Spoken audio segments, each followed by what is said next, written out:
mạng y tế, vì sức khỏe cộng đồng.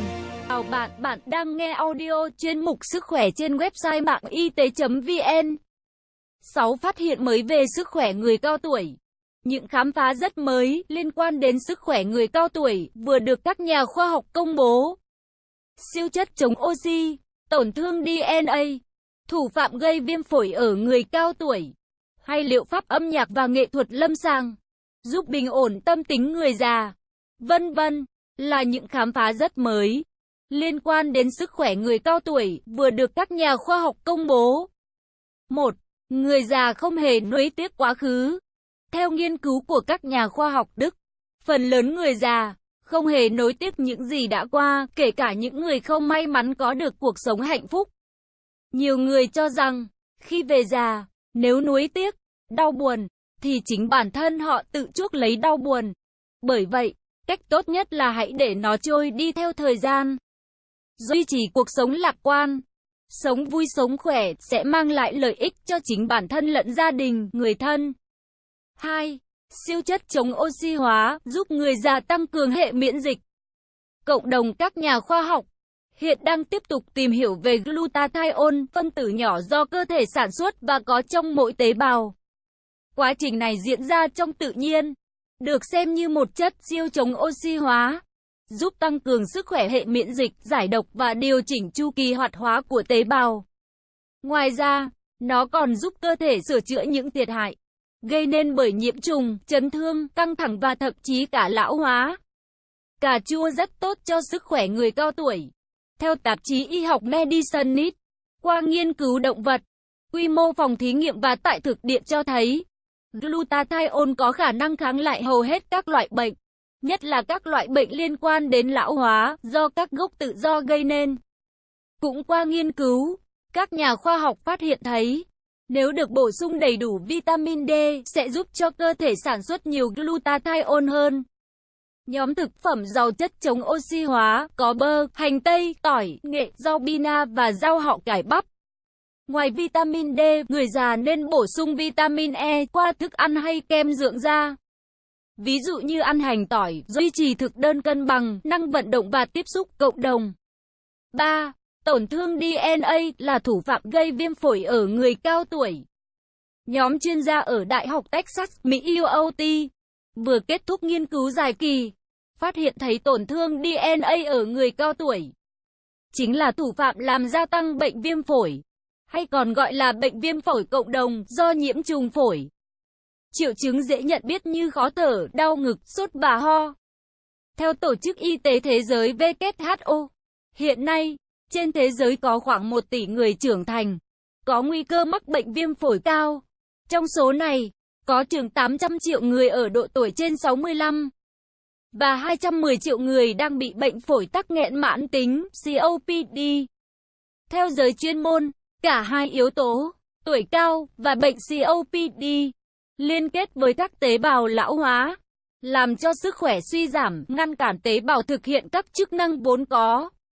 Đặc biệt, làm cho các tế bào này mang theo protein nồng độ cao, cuốn nhiều khuẩn cuốn vào dòng máu, gia tăng quá trình viêm nhiễm, gây ảnh hưởng đến các tế bào khỏe mạnh xung quanh.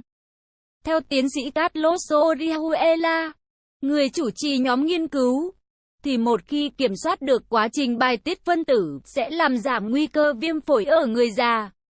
4. Liệu pháp âm nhạc và nghệ thuật lâm sàng giúp bình ổn tâm tính người già. Liệu pháp âm nhạc lâm sàng, hay trị liệu âm nhạc, được xem là tia hy vọng trong việc điều trị chứng rối loạn nhân cách và nhiều dạng bệnh rối loạn thường gặp khác ở người cao tuổi. Tuy nhiên, hiệu quả cụ thể còn phụ thuộc vào sự hưởng ứng âm nhạc của từng cá thể. Nếu điều trị kết hợp tâm lý học, y học tâm thần và tư vấn với âm nhạc, sẽ mang lại nhiều kết quả cao trong việc điều trị một số dạng bệnh tâm thần ở người cao tuổi, như tự kỷ, trầm cảm, rối loạn tâm tính, nhân cách, thậm chí cả các loại bệnh nan y như HIV và ung thư. Tại Ấn Độ, từ lâu, âm nhạc đã được ứng dụng như một liệu pháp chữa bệnh đích thực, bởi nó có chứa các thành phần trị liệu rất hữu ích. Tại Mỹ, liệu pháp nghệ thuật trị bệnh đang được áp dụng rộng rãi cho mọi nhóm người, nhất là nhóm trung cao tuổi. Ví dụ, Tại câu lạc bộ khiêu vũ đen X trên DCC, Washington DC, có rất nhiều thành viên từ trên 65 tuổi trở ra tham gia liệu pháp chữa bệnh này. Theo bà Sula Strasfeld, người thực hiện nghiên cứu và cũng là thành viên của DCC, nếu kết hợp âm nhạc với khiêu vũ, sẽ mang lại nhiều lợi ích cho nhóm người cao niên. Một khi vừa khiêu vũ vừa nghe nhạc, thậm chí cả những người ngồi trên xe lăn tham dự, thì tất cả đều vui vẻ, phấn chấn, nét mặt tươi tắn, rạng ngời, niềm hạnh phúc hiện rõ trên mặt giây phút hiếm thấy ở nhóm người cao niên. Theo bà Sula Strasfeld, nếu liệu pháp này được thực hiện thường xuyên, liên tục sẽ mang lại hiệu quả cao, giúp não bộ hoạt hóa. Đặc biệt, khi di chuyển theo điệu nhạc, sẽ làm tăng kỹ năng nhận thức, nhất là ở nhóm người mà chức năng bộ não bộ đang trì trệ. Do mắc bệnh thần kinh, sa sút trí nhớ và mắc các chứng rối loạn về nhân cách. Với kết quả này, Viện Nghiên cứu Người cao tuổi quốc gia Mỹ NIA cho rằng, liệu pháp âm nhạc và khiêu vũ cần được đẩy mạnh hơn để giúp cải thiện đời sống tinh thần và nâng cao chất lượng cuộc sống cho nhóm người cao niên, và giúp các nhà hoạch định chính sách đưa ra những chương trình chăm sóc người già phù hợp hơn với thực tế. 5. Tẩy tế bào giúp làm chậm quá trình lão hóa. Bệnh viện Mayo Clinic MC, Mỹ, vừa kết thúc nghiên cứu, cho biết, tẩy tế bào tích tụ theo tuổi tác có thể ngăn ngừa hoặc trì hoãn các dạng bệnh về rối loạn và giảm nguy cơ mắc các loại bệnh nan y. Nghiên cứu của MC được thực hiện ở loài gặm nhấm và mang lại kết quả hết sức khả thi, cung cấp bằng chứng đầu tiên, chứng minh cho cái gọi là các tế bào quỵt nợ có thể làm gia tăng quá trình lão hóa cho con người. Để làm chậm quá trình lão hóa, các nhà khoa học đã tiến hành tẩy bỏ các tế bào cũ bằng cách tấn công hoặc phong bế cơ chế mà tế bào này sản xuất ra những hợp chất gây hại cho cơ thể. Đặc biệt, tìm cách phá vỡ mối liên kết giữa cơ chế lão hóa và tiên lượng các loại bệnh nan y ở con người, như tim mạch, đột quỵ, ung thư và bệnh mất trí nhớ ở nhóm người trung cao tuổi. 6. Thực phẩm và dưỡng chất đối với sức khỏe người cao tuổi. Cà chua rất tốt cho sức khỏe người cao tuổi. Nhóm chuyên gia ở Đại học Adelaide, Australia, do hai giáo sư Karin Ri và Peter Fagler, vừa công bố một nghiên cứu dài kỳ về cà chua, và phát hiện thấy hợp chất lycopene có trong cà chua có tác dụng tốt trong việc làm giảm mỡ máu, cholesterol và huyết áp ở người cao tuổi.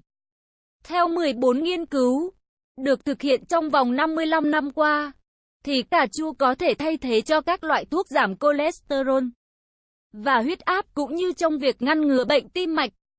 Lycopene là một sắc tố có màu đỏ, không chỉ có trong cà chua, mà còn có trong dưa hấu, ổi, đu đủ, bưởi hồng. Tuy nhiên, hàm lượng thấp hơn ở cà chua, song đều có đặc tính chống oxy hóa rất tuyệt vời nên có lợi cho sức khỏe. Nho, táo giúp giảm bệnh đái tháo đường, tim mạch. Đơn giản, nho giàu flavonoid, aclycon limonoid, glucoside, furanocoumarin, vitamin C, axit folic, carotenoid, pectin và kali. Ngoài ra, mỗi ngày ăn một quả táo sẽ giúp giảm được nhiều bệnh và giúp kéo dài tuổi thọ. Theo nghiên cứu của Đại học Chinese ở Hong Kong, thì ruồi giấm nếu được ăn các chất chiết xuất từ táo, thì tuổi thọ của chúng sẽ dài thêm tới 10% so với đồng loại. Đây là côn trùng có nhiều đặc tính gen giống người, mặc dù kích thước bé tẹo. Trong một nghiên cứu khác, các nhà khoa học phát hiện thấy, phụ nữ cao niên nếu ăn táo thường xuyên, thì nguy cơ bị nhồi máu cơ tim và đột quỵ giảm tới 20%. So với nhóm không ăn hoặc ít ăn loại quả này. Khắc Nam, theo Common Diseases in OX. Nội dung bài viết đến đây là kết thúc. Nếu bạn có thắc mắc, câu hỏi gì xin hãy chia sẻ bình luận bên dưới bài viết này. Mời bạn hãy đăng ký kênh Mạng Y tế, chia sẻ bài viết này tới bạn bè và theo dõi thêm những audio tiếp theo. Hy vọng bài viết này sẽ đem lại cho bạn nhiều điều bổ ích. Chúc bạn luôn mạnh khỏe.